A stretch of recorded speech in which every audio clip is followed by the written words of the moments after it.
सुरभि कुमारी जी, नोएडा से। राधे राधे। जी राधे राधे महाराज जी। महाराज जी, मैं सबके लिए अच्छा सोचती हूँ, लेकिन बदले में लोग अच्छा नहीं करते हैं मेरे साथ। बस महाराज जी, फिर मन अशांत हो जाता है ऐसे में। महाराज जी, उस समय कैसे? कैसे समझे कि लोग अच्छा नहीं करते आपके साथ? आप लोगों के साथ अच्छा करती हैं, ये आप कैसे समझे? किसका प्रश्न है? कैसे आप समझे?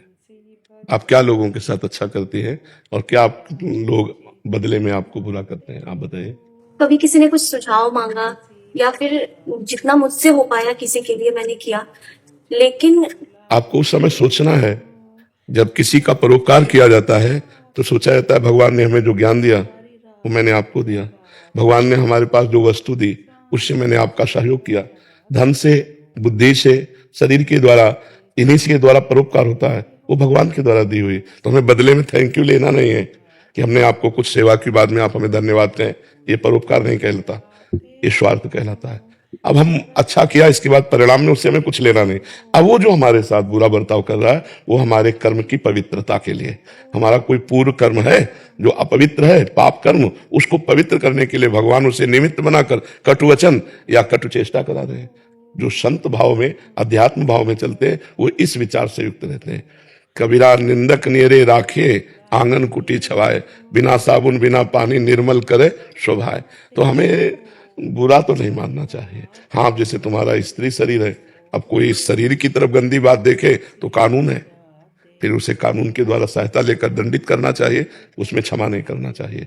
जैसे मानो स्त्री शरीर है, अब कोई छेड़ रहा है, कोई परेशानी प्रकट कर रहा है, अब उसमें साधुता नहीं, अब सठे साठ्यम समाचरित, तो उसे कानून के हवाले कर दे।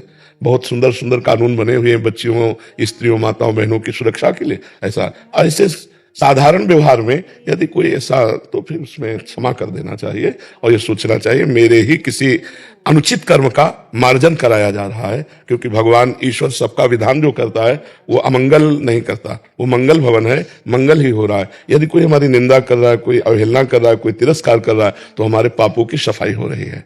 सम्मानम कल्याति घोर गर्णम नीचापमानम सुधा, श्री राधा मुरलीधरो भज सके वृंदावन माते। श्रीपाद प्रबोधानंद जी कह रहे, सम्मान को सदैव विष के समान समझे, नीच पुरुषों द्वारा किए हुए अपमान को अमृत के समान समझे और राधा माधव का भजन करे। मनुष्य जीवन की सार्थकता का यही स्वरूप। हमें बुरा तब लगता है जब हम सम्मान चाहते हैं और सम्मान नहीं मिलता। आपको सम्मान दिया, आप हमें सम्मान दें, आपका हमने हित किया, आप हमें धन्यवाद बोलें।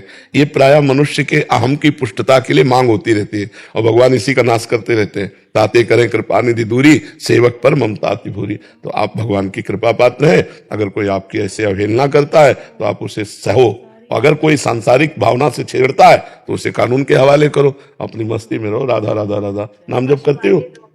है? आप बस अपना आशीर्वाद हाँ, नाम जप करती है आप? करती हूँ पर पता नहीं करती। नहीं, करते रहिए नाम जप और करते रहिए। बैठे बैठे क्या करोगे? ओवर थिंकिंग करोगे, डिप्रेशन में पहुंच जाओगे। मन को नाम जप में लगाओ, मन को अधिक से अधिक नाम जप में लगाओ, तभी मंगल होगा जी। दोस्तों, मेरी वीडियो अच्छी लगी हो तो चैनल को सब्सक्राइब करना, लाइक करना और कमेंट करना ना भूलें। मैं समय समय पर अच्छी अच्छी वीडियो आपको दिखाती रहूँगी। धन्यवाद।